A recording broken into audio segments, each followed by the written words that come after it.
சொல்லுங்க. அப்பத்துல இருந்து கேட்டுட்டு இருக்கேன். 20 கிலோமீட்டர் 20 கிலோமீட்டர்னு சொல்றீங்க. இன்னும் உங்களோட ஊரு வந்த பாடு இல்ல. இன்னும் எவ்வளவு தூரம் டிராவல் பண்ணணும்னு சொல்லுங்க. இன்னும் 20 கிலோமீட்டர் தான். சும்மா இருங்க போதும். அப்பத்துல இருந்து இதே சொல்லிட்டு இருக்கீங்க. எனக்கு என்ன தோணுதுன்னா நீங்க உங்க ஊருக்கு போற வழிய மறந்துட்டீங்கன்னு. ஆர்த்தி, நீ நாம போய்கிட்டு இருக்க இந்த பயணத்தை ரசிக்கவே மாட்டேங்கிற. கொஞ்சம் அப்படியே எட்டி வெளியே என்னென்ன இருக்குன்னு பாரு. இந்த அழகான பசுமை, அற்புதமான காத்து, அப்படியே சொர்க்கத்துல இருக்கிற மாதிரி இல்ல? நீ அப்படியே கண்ணை மூடிட்டு கேளேன். பறவைங்களுடைய அந்த அழகான சத்தம் நம்ம காதுல சங்கீதத்தை ஒலிக்கிற மாதிரி இருக்கும். இப்படிதான் கண்ணை மூடிக்கிட்டு அப்படியே கேளேன். ஐயோ சூரஜ், என்ன பண்றீங்க? என்ன இப்படி ரேஷா ஓட்டிட்டு இருக்கீங்க? இப்படி ஓட்டுனீங்கன்னா பரலோகத்துக்கு போய் சேர வேண்டியதுதான். சூரஜும் ஆர்த்தியும் அப்படியே சிரிச்சுக்கிட்டே பன்சியை பார்க்கறதுக்காக கிஷன்கட் கிராமத்துக்கு போயிட்டே இருக்காங்க. கொஞ்ச நேரத்துக்கு பிறகு அவங்க தாத்தாவோட வீட்டுக்கிட்ட அடையறாங்க. தாத்தா அவங்க 2 பேரையும் பார்த்து சந்தோஷப்படுறாரு. என்னப்பா சூரஜ், உனக்கு இப்பதான் இந்த கிழவனை பார்க்குற ஞாபகமே வந்ததா? உன்னை பார்த்து எவ்வளவு வருஷம் ஆகுது. உன்னோட முகம் கூட எனக்கு இன்னும் நல்ல ஞாபகத்துல இருக்கு. தாத்தா, என்ன நீங்க தப்பா எடுத்துக்காதீங்க.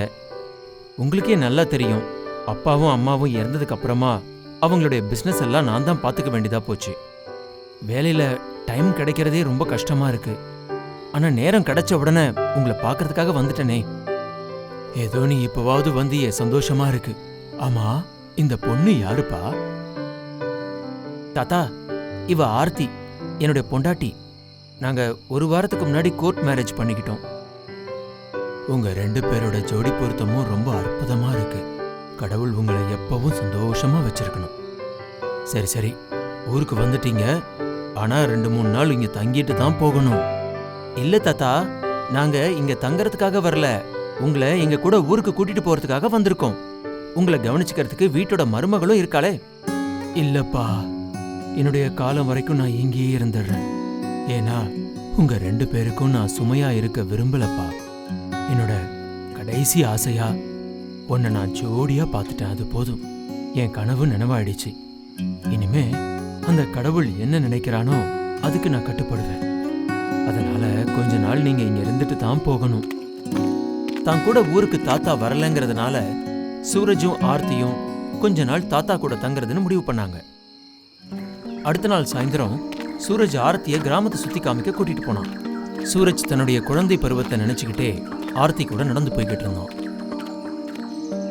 ஒன்னு தெரியுமா ஆர்த்தி, நான் இப்போ இங்க வந்ததுனால என்னுடைய சின்ன வயசு ஞாபகம்லாம் வருது. நண்பர்களோட கில்லி தாண்ட ஆடி சாயந்தரம் நேரம் போறதே தெரியாமலாம் இருந்திருக்கு. ஒரு நாள் விளையாடிக்கிட்டே இருக்கும்போது கில்லி துலாரி அத்தையுடைய குடத்துல விழுந்துருச்சு. குடம் உடஞ்சி தண்ணி எல்லாம் கொட்டி போச்சு. இன்னொரு குடத்துல தண்ணியை பிடிச்சி என்னை தூக்கிட்டு வர சொன்னாங்க. இதெல்லாம் எனக்கு இதை பார்த்த உடனே ஞாபகத்துக்கு வருது. அதோ அங்க பாரு, எதிரில் தெரியுது, அதான் துலாரி அத்தை வீடு. வா, அவங்கள போய் பார்த்துட்டு வருவோம். சூரஜ் ஆர்த்திய துலாரி அத்தை வீட்டுக்கு கூட்டிட்டு போறான். கிட்ட போனதும் கம்பளிய தலையில போத்திக்கிட்டு ஒருத்தர் அத்தை வீட்டுக்கு முன்னாடி கதவை தட்டுறத பாக்குறான். அவன் பார்க்கறதுக்கு ரொம்ப பரிதாபமா தெரிஞ்சான். சூரஜும் ஆர்த்தியும் தள்ளி நின்று வேடிக்கை பார்க்கறாங்க. பாத்தியா ஆர்த்தி, அத்தைக்கு எவ்வளோ பெரிய மனசு. யார் வந்தாலும் அவங்களுக்கு உதவி செய்ய தயாரா இருப்பாங்க. ஏதாவது கொடுங்கம்மா, எனக்கு பசிக்குதுமா. காலையில இருந்து எதுவுமே சாப்பிடல, ரொம்ப பசிக்குதுமா. பாதி ரொட்டியாவது கொடுங்க. இவனுடைய சத்தம் கேட்ட அத்தை உடனே வெளியே வந்து ஒரு கம்போட அந்த ஆளை நல்லா போட்டு அடிக்கிறாங்க.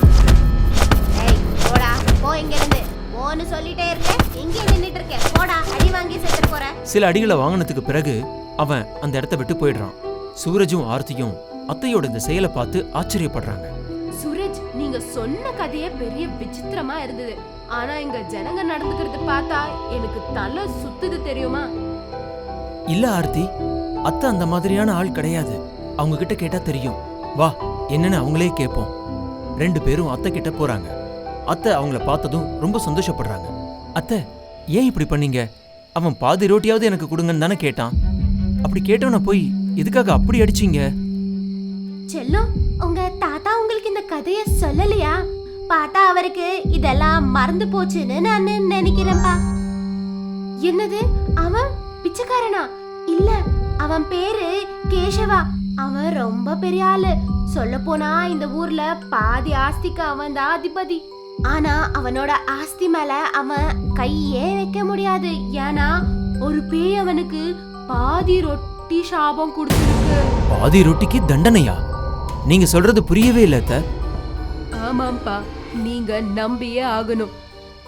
பேருக்கு தான் அவன் பெரிய பணக்காரன், ஆனா யாருக்குமே தானம் தர்மம் செய்யறதே இல்ல. கொஞ்ச நாளைக்கு முன்னாடி அவங்க வீட்ல சரிதான்னு ஒருத்தங்க வேலை செஞ்சுட்டு இருந்தாங்க. அவங்களுக்கு 4 வயசுல ஒரு பையன் கூட இருந்தான். ஒரு நாள் அவனோட பையனுக்கு உடம்பு சரியில்லாத ஆயிடுது. அவகிட்ட இருந்த பணத்தை எல்லாமே ஹாஸ்பிட்டலுக்கு அவன் செலவு பண்ணிடுறான். அதனால குழந்தைக்கு சாப்பாடு கொடுக்க கூட அவகிட்ட 1 ரூபாய் இல்ல. சரிதா சேஷு கிட்ட உதவி கேட்டு போறான். ஆனா அவன் உதவி செய்யாதது மட்டும் இல்ல, அவங்கள அங்கிருந்து துரத்திடுறான். அவங்க வரும்போது சேஷு வீட்ல பாதி ரொட்டி கீழே கிடந்தது கிடைக்குது. அத சரிதா கையில எடுத்துட்டு அவங்களுக்கு தெரியாம மூடி மறைச்சு கொண்டு போயிட்டு இருப்பா. அத பார்த்து சேஷு அவன் சரிதாவை ரொம்ப கோரமா அடிச்சிடுறான். அந்த நோவை தாங்கிக்கிட்டே குழந்தைகிட்ட அந்த பாதி ரொட்டி எடுத்துட்டு போய் பார்க்கும்போது அந்த குழந்தை பசியால தவிச்சு இறந்து போயிட்டு இருப்பான். அத பார்த்த அம்மா மனசு தாங்க முடியாம அவளும் தூக்கு போட்டு செத்துருவா. அதுக்கப்புறம் பேயா அவ மாறிடுறா. அதுக்கப்புறம் அவனுக்கு சாபம் கொடுக்கறா. அவனோட ஆஸ்தி மேலயோ இல்ல பணத்து மேலயோ அவன் கை வச்சா அவன் வீட்டாளுங்க ஒவ்வொருத்தரும் செத்துருவாங்கன்னு. அதேதான் நடந்தது. அவன் எப்பெல்லாம் அவன் பணத்து மேல கை வைக்கிறானோ அப்ப அவன் குடும்பத்துல ஒருத்தரை இறந்துட்டு இருந்தாங்க. கடைசியா தனியா நின்னா. அவனோட சாபம் போனோம்னா யாராவது அவனுக்கு பாதி ரொட்டியோ கொடுத்தாகணும். ஆனா குடுக்கறவங்க உயிரோட இருக்க மாட்டாங்க, அவங்க குடும்பத்தோட செத்துருவாங்க. அதனால பேய பகச்சுக்க யாரு ரெடியா இருப்பாங்க சொல்லுங்க? அதனால யாருமே அவனுக்கு பாதி ரொட்டிய குடுக்கறதே இல்ல. எந்த வீட்டு முன்னாடியாவது அவன் போய் ரொட்டிய கேட்டா அவங்க அடிச்சு துரத்திடுறாங்க. அத்தையோட இந்த கதையை கேட்டு சூரஜ் சிரிக்க ஆரம்பிச்சான். அத்தை, இந்த கதையை கேட்டா எனக்கு சிரிப்பு தான் வருது. ஆனா உங்களுடைய மூட நம்பிக்கையால பாவம் ஒருத்தரை பிச்சை எடுக்க வச்சிட்டீங்க. என்ன நான் சொல்றது கேட்டா சிரிப்பு வருதா? நான் பொய் சொல்லல. அவன் கிட்ட இருந்து நீங்க தூரமா இருங்க. ஆ சரி சரி அத்தை, நீங்க சொல்றபடியே நான் செய்யறேன். சரி, அந்த கதையை விடுங்க. உங்களை பார்க்க வந்திருக்க எனக்கும் உங்க மருமகளுக்கும் பக்கோடா செஞ்சு கொடுங்க.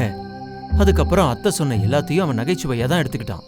அதுக்கப்புறம் அன்னைக்கு ராத்திரி சூரஜும் ஆர்த்தியும் ரூம்ல தூங்கிட்டு இருக்கும்போது யாரோ கதவு தட்டுற சத்தம் கேட்டுது. ஆர்த்தி கண்ணை திறந்து பார்த்தா. எழுந்திருச்சு போய் கதவை திறந்து பார்த்தா. எதிரில் கேஷவ் நின்னான். அம்மா, ஏதாவது சாப்பிட கொடுங்க, எனக்கு ரொம்ப பசிக்குது. எனக்கு பாதி ரொட்டியாவது கொடுங்க. சரி, நீங்க எங்கே இருங்க, நான் உங்களுக்கு கொண்டு வரேன். ஆர்த்தி உள்ள போய் 2 ரொட்டியை எடுத்துட்டு வந்தா. வாங்கிக்கோங்க பாபா. அம்மா, எனக்கு பாதி ரொட்டி தான் வேணும். இதை கேட்ட ஆர்த்தி ரொம்ப ஆச்சரியப்பட்டா. அத்தை செஞ்சது ஞாபகத்துக்கு வருது. அங்க பக்கத்துல இருந்த கம்ப உடனே எடுத்தா. அப்போ சூரஜும் அங்க வந்தான். ஆர்த்தி, என்ன பண்ணிக்கிட்டு இருக்க? அப்ப நீ அத்தை சொன்னதை ரொம்ப உண்மைன்னு நம்பிட்ட போல இருக்கு. அதெல்லாம் சும்மா மூட நம்பிக்கை தான். அவரு பாதி ரொட்டி கேட்கிறாருன்னா கொடுத்துட்டு போயேன். சூரஜ் சொன்னதை கேட்டு ஆர்த்தி அவனுக்கு பாதி ரொட்டியை கொடுக்கறா. உடனே தாத்தா அங்க வேகமா ஓடி வர்றாரு. ஆர்த்தி கையில இருந்த பாதி ரொட்டியை பிடுங்கி அந்த தாத்தா அவர் கையால கொடுக்கறாரு. அந்த பாதி ரொட்டியை வாங்கின உடனே கேஷவ் ரொம்ப சந்தோஷமா நிக்கிறான். சந்தோஷத்துல ஆட்டம் போடுறான். கிடைச்சிடுச்சு, இலவசமா கிடைச்சிடுச்சு, ரொட்டி இலவசமா எனக்கு கிடைச்சிருச்சு. இப்படி சொல்லிக்கிட்டே கேஷவ் அங்கிருந்து கிளம்புறான். அப்புறம் சூரஜ் சிரிக்கிறான். தாத்தா, நீங்க இப்போ இது சொல்லிக்கிட்டு இருக்கும் போதே வீடு வேகமா ஆட ஆரம்பிச்சு பூகம்பம் வந்த மாதிரி. அதுக்கப்புறமா பயங்கரமா ஒரு சிரிப்பு சத்தத்தோட அந்த இடமே ரொம்ப திகிலா இருந்தது. தாத்தா மேல பார்த்தா அந்த சூனியக்காரி சிரிச்சுக்கிட்டே அவனுக்கு ரொட்டி தானம் பண்ண. ரொம்ப ஆக்ரோஷமா அந்த சூனியக்காரி தாத்தாவை கீழே தள்ளி அவர் தலையை பிச்சு அவரை கொண்டுட்டார். அதுக்கப்புறமா ஒரு நெருப்பை உருவாக்கி அவர் அதே இடத்துல தாத்தாவும் இறந்துட்டார். இது வேடிக்கை பார்க்கறத தவிர சூரஜால எதுவும் செய்ய முடியல. எங்களை காப்பாத்துறதுக்காக தாத்தா உயிரை பணையம் வச்சிருக்காருன்னு வருத்தப்பட்டான். அதுக்கப்புறம் சூரஜுக்கு இந்த சூனியக்காரி கதை மேல நம்பிக்கை வந்தது.